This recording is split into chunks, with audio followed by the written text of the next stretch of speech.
On today's Outdoor Nevada, I'm checking out the town of Tonopah. Here, I visit the Mizpah Hotel to learn about its history and check out some of its haunted rooms. Then, I head over to a local brewery and meet up with Ed, the brewmaster. Ed walks me through the process and tells me about some of the local ingredients that he uses. All this and more right now on Outdoor Nevada.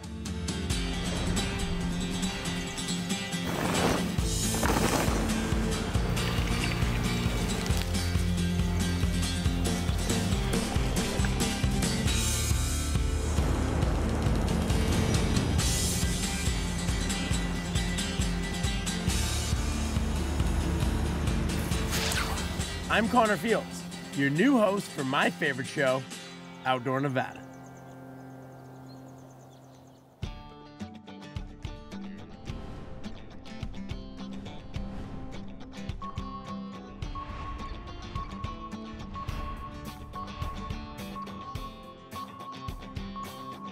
Tonopah is a small yet historically significant town. Known as the Queen of the Silver Camps, Tonopah rose to prominence in the early 20th century due to its booming silver mining industry. The discovery of silver ore by prospector Jim Butler in 1900 led to a rush of miners and fortune seekers to the area, transforming it into a bustling mining town almost overnight. Tonopah's rich mining history is still evident today, with remnants of old mines and historic buildings scattered throughout the town, providing visitors with a glimpse into its storied past. Tonopah boasts a rich cultural heritage and a strong sense of community. Visitors can explore several museums showcasing the town's mining history and cultural heritage through exhibits and artifacts. Tonopah is also home to the Tonopah Test Range, a military installation shrouded in secrecy, adding an air of mystery to the area. Plus, you have the legendary Clown Motel. Tonopah offers a unique and memorable experience for everyone. The other thing in Tonopah, ghosts. I heard that a prime place for ghosts was the historic Mizpah Hotel. The Mizpah Hotel stands as a testament to the town's rich mining heritage and storied past.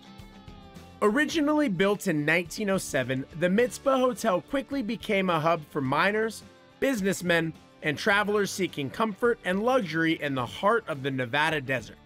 Its elegant architecture and opulent interiors reflected the prosperity brought by the booming silver mining industry, making it a symbol of Tonopah's golden era.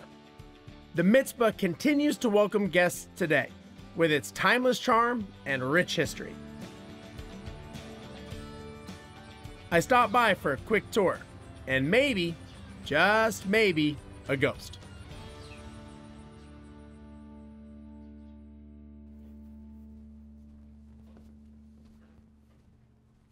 Hey, how's it going? Good, how are you? Great to meet you. My name's Connor. Siobhan. Siobhan. Wow, this hotel is awesome. I feel like I just stepped back in time. Yeah, she's over 100 years old. Over 100 years, wow. Well, we were in the area, checking out a few different ghost towns, heard all about the history of this place, and I decided we had to come check it out. Do you have a few minutes to show me around? I do. I'd love to show you the vault. All right, let's see it. Perfect.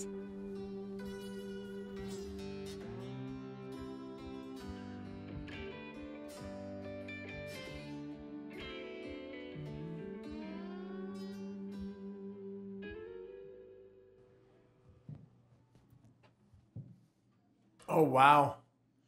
This is a really cool room with some really cool stuff. Kind of a collection of history between the hotel and Tonopah. So would this have been a uniform from a hotel worker? Yes, this is one of our original bellhop uniforms, mid-1900s. These photos, the first ever wedding. Look at this old phone. I gotta be honest, I don't think I could make a call on that phone if I had to. Yeah, I feel it would be difficult. These were original to the rooms at some point. That is so crazy how they've changed from then to now. To now. And when we walked in, I noticed we're, behind looks like 8-9 inch thick vault doors. So is this where they would store the gold and silver back in the day? They would. Our original vault is in the basement. We had 3 miners decide to dig up into it and steal everything. And when they went back into the tunnel, one got greedy, shot the other two. Those two still haunt in the basement to this day. Because no honor amongst thieves is true, huh? Yeah. So the miner that got away and got everything, got all 3 shares. Was he ever found? No. Never caught. Legend has it he buried the gold and silver out in the desert. Have people ever gone and looked for it? Absolutely. And no one's found it? No. And so I'm assuming those 2 that were murdered, those would be the 2 who are said to haunt this hotel, right? Yes. We have a couple other. Oh, more ghosts. More ghosts, couple other famous ones. We have Miss Rose, or Evelyn, who haunts the 5th floor and the basement. She was our most popular prostitute, worked exclusively out of the Mizpah. She was murdered on the 5th floor in the hallway. Then we have the kids who haunt the 3rd floor and the basement. They were murdered in the refrigerator by their mother. She would lock them in there when she had clients. Different prostitute, not Miss Rose. And last time she did, they sadly perished. What a crazy story. So you have now told me don't go to the basement, the 3rd floor, or the 5th floor if I want to avoid the ghosts. Yes. Is there anywhere in Tonopah that I should check out that maybe doesn't have ghosts? The Tonopah Brewing Company, a couple blocks down, is great. After those stories, I do feel like I need a beer. Let's go. But before I hit the brewery, I wanted to check out some of the supernatural locations. Like many historic buildings with a colorful past, like Siobhan said, the Mizpah is said to be haunted by several spirits. Among the most famous tales is that of the Lady in Red, a ghostly apparition said to roam the halls of the hotel. According to legend, the Lady in Red was a prostitute who was murdered by a jealous lover, while others claim she fell victim to a violent altercation. Regardless, guests and staff have reported sightings of a ghostly woman dressed in a flowing red gown, often accompanied by the faint scent of perfume lingering in the air. Another ghostly resident of the Mizpah Hotel is believed to be the spirit of a young boy named Tommy. According to local lore, Tommy was a mischievous child who lived in the hotel during its early years. Tragically, he met his untimely end in a mining accident nearby. Since then, guests have reported hearing the laughter of a young boy echoing through the halls and experience unexplained disturbances in their rooms, leading many to believe that Tommy's playful spirit still roams the hotel, seeking companionship and mischief.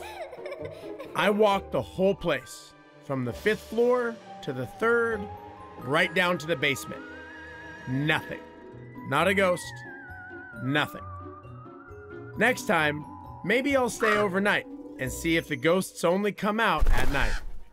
Despite these eerie tales, many guests are drawn to the Mizpah Hotel in hopes of experiencing a paranormal encounter firsthand. If you believe in the supernatural or not, the stories surrounding the Mizpah Hotel add an extra layer of intrigue to its rich history, making it a truly unforgettable destination for those seeking a glimpse into the unknown. You'll have to let me know if you see anything. If you do, make sure you take a picture. Now it's off to the brewery. I am so excited.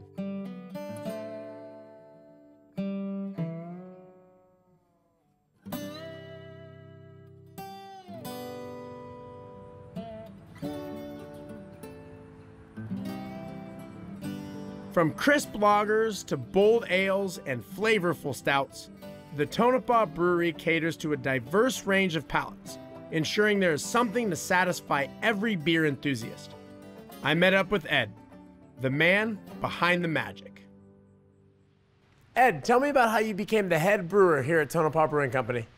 Well, one of my other passions is astrophotography. I love dark skies. And then I found out there was a head brewer position open here, and why not combine the two? I used to live out in Southern Cal, and I want to come back out to the West Coast.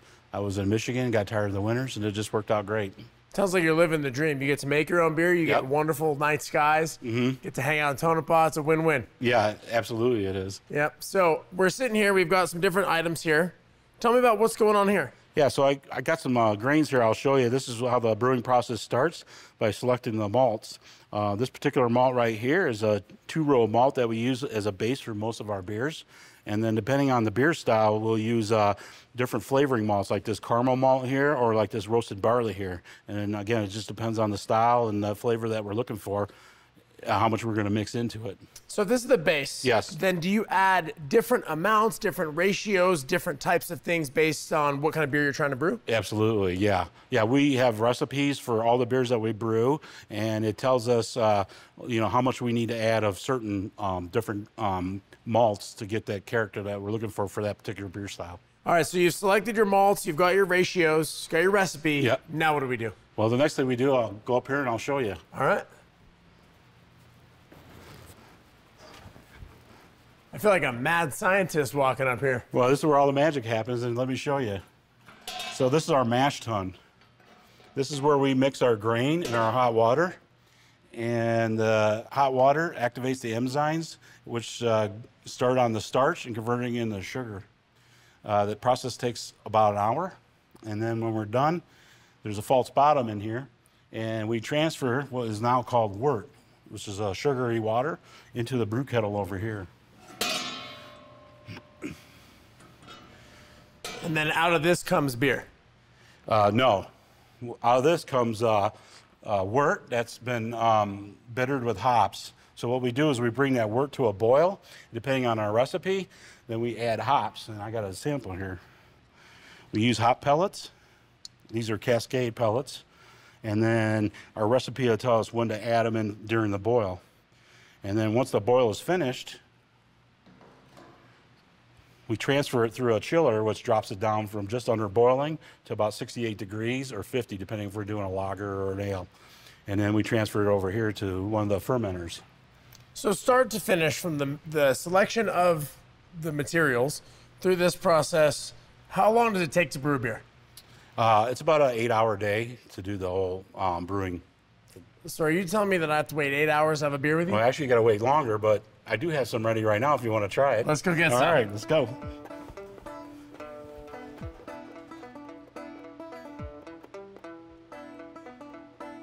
It's always great to meet a person so passionate about their craft, and really, it shows. Ed knows his stuff. I have one take over here already set up. We can taste. Just open this up here. And so what is it doing in this tank here? So right now we're finishing the polishing process and we're carbonating it. So we're letting what little yeast is still left in here drop out to the bottom, and then getting the full carbonation on it before we package it. And by packaging, it's either going to go to the tap room or it's going to go in distribution. And what kind of beer is this in here? This is a harvest ale that we just did, and we used estate grown hops from the parent company, which is Klein Wineries. So because this is not 100% finished, is it going to taste like a beer would typically taste, or is it going to taste a little bit different?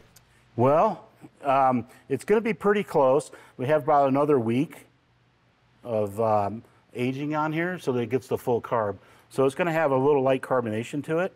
So here's a sample that we just pulled off that tank.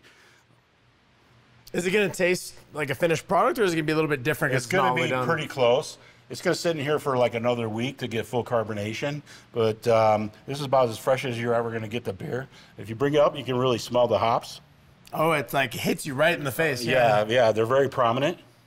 Is it going to be like that next week when they're done aging, or? Yeah, the head here is going to promote the aroma, and but as it ages, the hops will subtly drop out over time, but we're talking months. But this you better drink it quick. Not necessarily, but yeah, you should probably drink it soon. All right, well, cheers. Let's still enjoy it. Cheers. It's smooth. Yeah, smooth, and you can see that the carbonation is still light on it because it hasn't all gone all the way through. But what's special about this beer is these are Cascade hops that are grown on the estate of the Klein Wineries, and they have a little plot up there that they grow. And every year we do a harvest ale, and we do that to showcase the hops in this particular beer style. So this is a unique beer. It is a unique beer that we only brew once every fall, harvest time, and then once it's gone until next fall. Well, cheers, thanks. I appreciate getting the not quite finished product yet, but is there a way I could try the finished product to see the final? Absolutely. We got more. We got plenty that's ready to go. Let's try some. All right. The Tonopah Brewery stands as a vibrant beacon of craft beer culture in the heart of this historic town. The brewery offers a unique blend of old world charm and modern brewing innovation. Visitors are welcomed into a warm and inviting atmosphere where they can enjoy a rotating selection of handcrafted beers, each brewed on site using only the finest ingredients. All right, Connor, you ready for some fun? Oh yeah. All right. So here's a sample of some of the beers we have. Which one's the one that we were just trying in the process? I don't have that one on here right now because it's still in the tank. I guess that makes sense. But we do have a couple examples here that are kind of similar. But let me start out here. The first one we have here is our Tombstone Light. This is the lightest beer that we brew. Some call it like a lawnmower type beer. It's 4%. Very light grain bill in there. That's why it gives a light color. The second one we have here is one of my favorites. We call it Cherry 51 after Area 51. This is a cherry flavored Belgian wit, and we use a malib spice, which is a Middle Eastern cherry pit spice in there, as well as we use dark sweet cherry and tart cherry juices in that one. The next one here is a coconut IPA. This is a kind of a special one that we have. It's just an IPA based beer, and then we add some toasted coconut to it to give it an unusual but delicious flavor. The next one is our most popular one. This is our Moe's IPA. It's a West Coast. It's a very citrus forward IPA. It's got those hops we were just looking at, those green ones. Yeah, this one actually uses Citra and Mosaic hops. And then the last one we have here is pastry stout. So this is a high gravity or imperial stout that we use toasted coconut and cocoa nibs in. It's a very sweet, thick. It comes in at about 10%, but it tastes like Mounds. That's why we call it Mounds of Love. Sounds like dessert. Yeah, it is a dessert. I'm assuming you put them in order from start on this end and work this way? Absolutely. That's the best way to do it, yeah. Right. Well, cheers. I appreciate it. Cheers, yeah. And did you brew all of these? Oh, yeah. Everything is brewed in-house here. Oh, yeah. That's light. That's easy to drink. That's Yeah, nice. crisp. Hot summer day. That's perfect, yeah. And then this one, I should expect a whole bunch of cherry, right? Yeah, you'll get some cherry. You said tart cherry, dark cherry. Yeah, dark sweet cherry, yep. Oh, that's nice. Yeah. That's really nice. Yeah, it's a great summer one. It smells nice. Yeah, it's really good. But at what point in the process do you put cherries in? Or do you put cherries in the beer? So during the boil process that I showed you, we add the malib spice then. And then we do a regular fermentation on it. We use a Belgian wit yeast on there. And then when we get ready to move into secondary to carbonate it, that's when we add the cherry. And so is it just a bunch of cherries and you throw them in, or how does it work? We use this is cherry concentrate that we use on this. Yeah. And then I'm assuming same thing with the coconut? Yeah, so this is like a typical made IPA with a typical hopping schedule. And then we do use hops that have like a coconut kind of flavor profile to them. And then when we get ready to move into secondary, we put it on toasted coconut to bring out more of the coconut flavor. That is delicious. Yeah, thanks. Now, I'm an IPA guy, so I'm a little bit biased, but that is delicious. And this one's the West Coast IPA. Yeah, the West Coast Moe's IPA. We call it Moe's because we use predominantly Mosaic hops on this one. And so what makes the difference between a West Coast and a New England IPA? Well, New England is typically hazy and has a lot of late hopping additions, where a West Coast, they hop fairly through the whole boil process, and they use dank hops, and it's very hop forward. And it is very hop forward. And it has a very good bitterness to it. It really does. And then this one is the pastry stout, right? Yeah, the pastry stout. So it's dessert time. And as it warms up, you really get the coconut on the nose and the dark chocolate.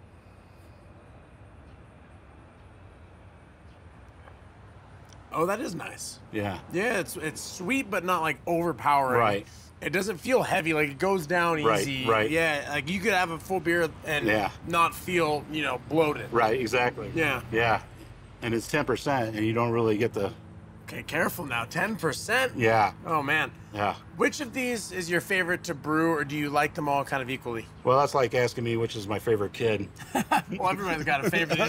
You just don't tell your kid which one your favorite is, right? Right, exactly. No, I brew everything that I want to drink. I brew everything that I want to drink, that I like to brew, and it just depends on the mood I'm in, what am I eating or whatever, but there's a beer for everything, for every occasion, so. When I think about Tonopah, I certainly do not think about a really great craft brewery. So I have to ask, how do you end up with this awesome place, awesome beer in Tonopah? Well, it takes a lot of hard work, and we got a great crew. Passionate about what I do, so actually it makes it easy being passionate about producing what we can. We want to make sure that we produce the best beer possible here. Awesome. Well, I really appreciate you sharing a little bit about the process. I am going to finish drinking these beers. Absolutely. Thank you very much. Hey, I think I'm going to get me one and join you. I love that this place is in Tonopah. It really goes to show you that small towns have these great places. You just have to do a little exploring. You never know what you'll discover. Thanks, Tonopah.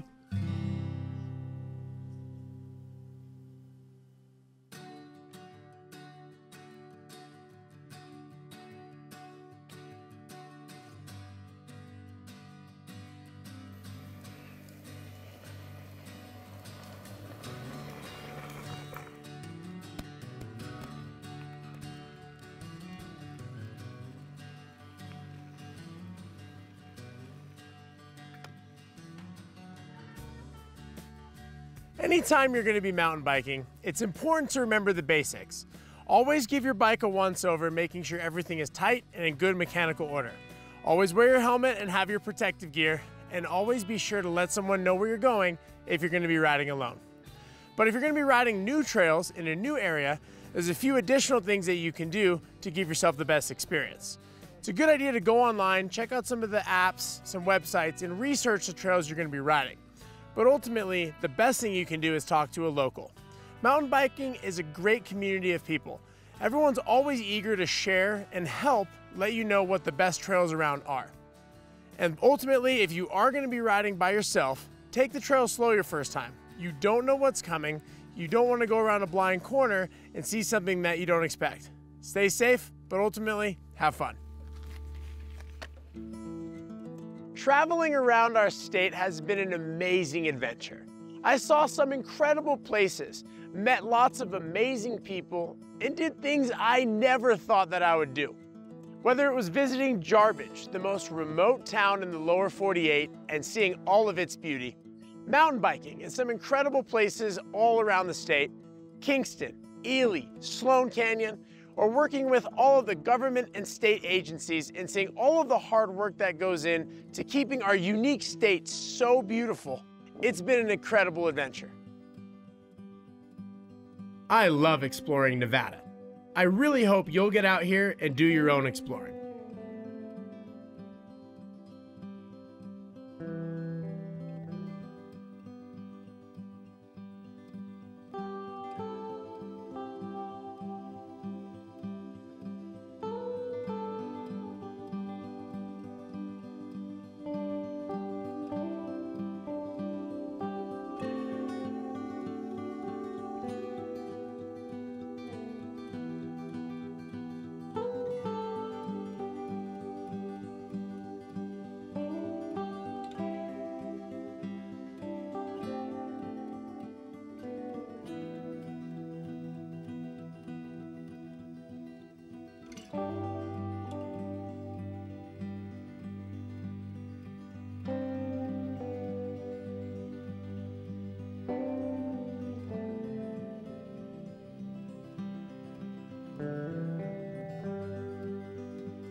We've taken you to a ton of places this season of Outdoor Nevada, but there is so much more to see and discover.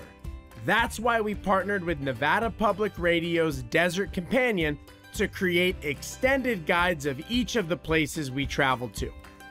The guides include where to go, how to get there, what to see, and expert tips from fellow travelers who love to explore the Silver State as much as we do. All of this is available at vegaspbs.org or knpr.org/Desert Companion. Traveling around Nevada has been an amazing experience. I hope you've enjoyed my adventures as much as I have. I can't wait to get back out on the road. There's always some more amazing places for me to check out and people for us to meet. So till next time, I'm Connor Fields, and this is Outdoor Nevada.